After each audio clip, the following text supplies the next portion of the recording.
मित्रों, मैं doctor TP Tripathi, vastu एवं ज्योतिष आचार्य, मछली शहर जौनपुर आपसे बात कर रहा हूँ।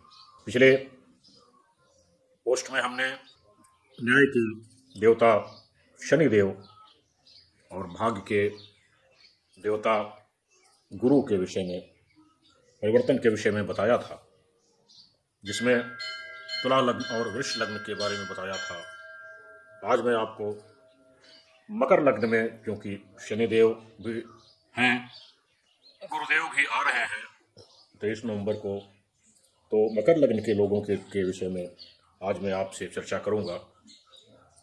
कालपुरुष की राशि में मकर लग्न कर्म क्षेत्र की राशि है। जो आपका संपूर्ण जीवन का कर्म उसमें होता है, अच्छा या बुरा दोनों हो सकता है।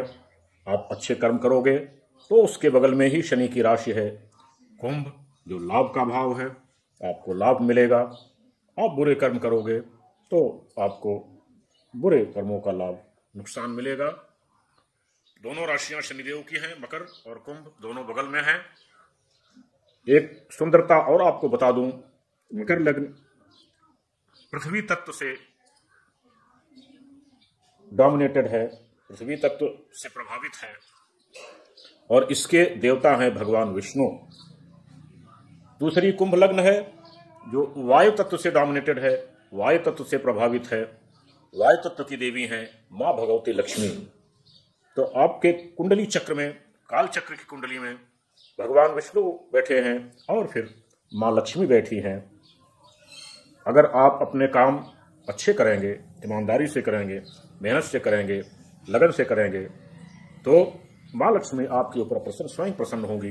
जिस तरह से भगवान विष्णु पूरे सृष्टि का संचालन करते हैं, उसी तरह से अगर आप अपने साथ जुड़े हुए लोगों का ख्याल रखेंगे, उनके ऊपर रहम करेंगे, तो माँ लक्ष्मी आपके ऊपर स्वतः प्रसन्न होकर के आपके घर में दौड़ी चली आएंगी। उसमें आपको कुछ उनको बुलाने की जरूरत भी नहीं है। ये सुंदरता है, इस 12 राशियों के कालचक्र लग्न की सुंदरता है ये। तो आइए मैं फिर अपने मूल बिंदु पर आता हूँ। मकर लग्न में शनि आ चुके हैं और न्याय के देवता शनि मकर लग्न में पहुंच चुके हैं। गुरुदेव 23 नवंबर को गुरु, जुपिटर, बृहस्पति आएंगे। शनि अपने घर में आ गए हैं। मकर लग्न के लोगों के लिए बहुत ही सुंदर योग बन रहा है। दूसरा घर उनका कुंभ का है, जो उनके साम्राज्य का है, पारिवारिक समरसता का है, मेल पुरुष पुत्र संतान का है, धन संपत्ति का है। ये सारी चीजें शनिदेव उनको मुहैया कराएंगे, उनको देंगे, उनके लिए निकाल के ले आएंगे।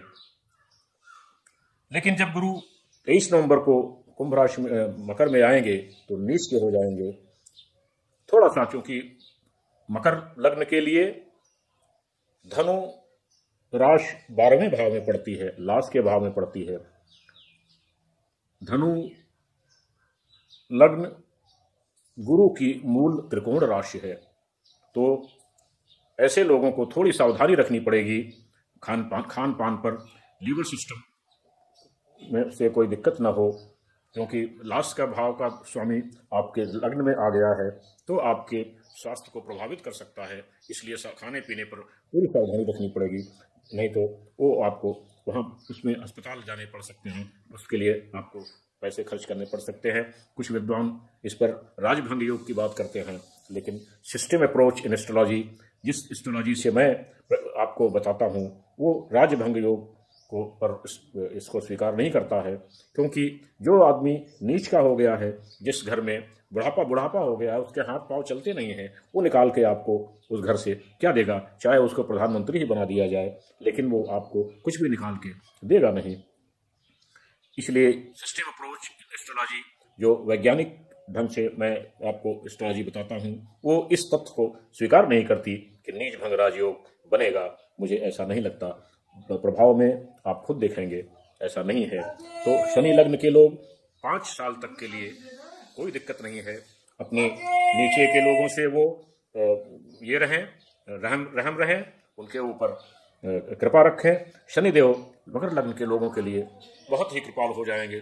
30 साल बाद अपने घर में आ रहे हैं, वो 30 साल बाद आपको अपने घर में वो आ रहे हैं आपको पूरी अपनी क्षमता के साथ आपकी पूरी अपनी कृपा देंगे, पूरी न्याय देंगे आपको, और आपको ऊंचे उठाएंगे। स्वास्थ्य भी आपका ठीक रहेगा, सारा परिवार में खुशहाली रहेगी, तरक्की बढ़ेगी बच्चों की। तो ये सब सारी चीज़ें शनिदेव देने वाले हैं मकर लग्न के लोगों के लिए। तो मकर लग्न के लोगों के लिए सिर्फ इतना करना है कि बृहस्पतिवार को एक पीला लड्डू पक्षियों को डाल देना है। निश्चित तौर पर एक पीला लड्डू बृहस्पतिवार को हर सुबह पक्षियों को डालें, कम से कम 1 साल तक।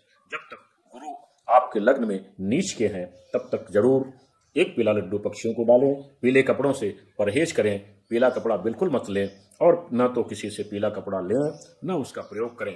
पीले कपड़े का दान कर सकते हैं आप, ब्राह्मणों को, गरीबों को, जिनकी मदद हो उनको आप पीले कपड़ों का दान करें, हल्दी का दान करें, चंदन का, पीले चंदन का दान करें। इस तरह की चीज़ें आप दान कर सकते हैं। मंदिरों में किताबों का दान करें। इस तरह की चीज़ें आप, पीली चने की दाल का दान करें, मटर की दाल का दान करें। इस तरह की चीज़ों का आप दान कर सकते हैं। पीले चीज़ें आप किसी से न लें और न उसका प्रयोग करें। तो मकर लग्न के लोगों के लिए बहुत ही अच्छा समय है। मैं उम्मीद करता हूँ और ईश्वर से प्रार्थना भी करता हूँ कि मकर लग्न के लोगों के लिए बहुत ही अच्छा समय आने वाला है। कम से कम 5 साल के लिए आप उसका फ़ायदा उठाएं, आप उसका लाभ उठाएं। धन्यवाद। आज इतना ही।